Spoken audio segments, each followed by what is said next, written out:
Hey everyone, so today we're tackling a big one, how to learn Chinese. We're going to challenge that whole idea that it's this impossible mountain to climb, and instead, I want to show you a much smarter, a much more effective way to do it. Let's dive in. So, is Chinese the world's hardest language? You hear this all the time, right? And look, it definitely takes real dedication. But that reputation, well, it doesn't really tell the whole story. The real difficulty might not be what you think it is. And here's the thing, and this is really the whole point of our chat today. The reason so many people give up isn't because of the tones or the characters themselves. It's because their plan is broken. They're using old, inefficient methods that just lead to frustration. So let's build a better plan. All right, so let's get into it. Part 1, laying the foundation.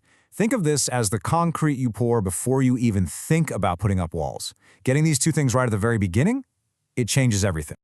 Okay, your very first job, before you even touch a single character or a grammar rule, is to master the sounds. This means getting pinyin, the official alphabet for Mandarin, down cold. And this isn't just about sounding good when you speak, it's about training your brain to actually understand what you're hearing. It's the key that unlocks everything that comes later. And the payoff for getting pronunciation right is huge. It just keeps giving back. I mean, of course it helps you connect with people and it boosts your confidence, but the real secret weapon here is that it sharpens your listening. It makes it so much easier to understand what people are saying, which, as we're about to see, is the real engine of learning a language. And then step number 2, learn to read. Like right away. So many learners try to avoid the characters for as long as they can, and honestly, it is a massive mistake. Reading is the single fastest way to build a huge vocabulary. It's pure, understandable information that you can just soak up at your own speed.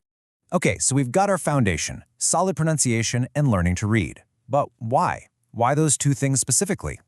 Well, it all comes down to the fact that they're the main ways you get input. And that brings us to the core philosophy of how our brains are actually wired to learn any language. And that big idea is called comprehensible input. It sounds kind of technical, but it's actually super simple. It just means you learn a language by understanding messages, by listening and reading things that you can actually follow along with. You're not consciously studying grammar rules, you're just absorbing patterns from tons and tons of content. It's literally how you learned to speak as a little kid. And when you put these two approaches side by side, man, the difference is night and day. The old, traditional way has you drilling grammar, memorizing random word lists, and trying to speak before you're ready. This new way, the acquisition approach, is all about getting tons of understandable input first. Because think about it, you can't say something you've never heard or read before, right? Speaking is a result of listening and reading, not the other way around. Now, when we talk about reading in Chinese, you often hear this number, 3,000 characters. And yeah, that sounds like a lot, I get it. That's basically what you need to read pretty much anything a native speaker would read. Just think of it as the long-term goal. But here's the magic trick. You don't need all 3,000 to get started, not even close. With just the most common 1,000 characters, you can already understand over 90% of everything you're likely to read. 90%! That means you can start reading really interesting stuff way sooner than you probably think. Okay, so we know the what. It's all about input. Now let's talk about the how. Let's get into the smart tools and techniques that will actually get you there. And, just as important, help you avoid the traps that trip most people up. I want to share this quote because it's a story I hear versions of all the time. This person spent months, maybe even years, grinding away on a flashcard app. They memorized thousands of words, and then they got into a real conversation and nothing. The knowledge was just stuck. They couldn't actually use it. It's so frustrating, and it's the direct result of a bad technique. And that bad technique is called rote learning. It's basically trying to burn information into your brain with just raw repetition, with no context. Writing a character 100 times or flipping through digital flashcards of single, isolated words. The memories you create this way are super fragile and almost impossible to use in a real situation. So the powerful alternative is something called holistic learning. And this house analogy on the screen, it explains it perfectly. Top-down learning is like trying to listen to a conversation without knowing the words. It's a house with no foundation. Bottom-up learning is the opposite, memorizing 3,000 characters by themselves. Now you just have a pile of bricks, but no house. Holistic learning is the sweet spot. You learn a brick, a character, and then you immediately learn how it builds a wall, a word, and how that wall fits into the whole house, a sentence. This is where tools like spaced repetition software, or SRS, can be a total game changer. But you have to use them right. The number one rule is this: SRS is for reviewing, not for learning. First, you learn something new in context. Then, you put it into your SRS to make sure you never forget it.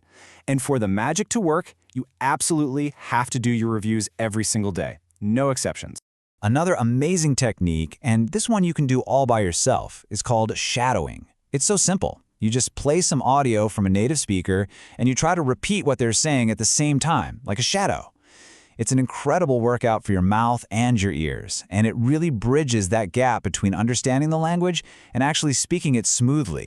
All right, so we've got the philosophy, we've got the tools, but none of it matters if you don't use them consistently. And that's why this last part is maybe the most important piece of the puzzle. It's about the mindset, the psychological fuel that will keep you going for the long haul.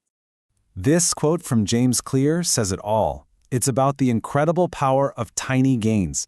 You're not trying to become fluent overnight. You're just trying to be 1% better today than you were yesterday.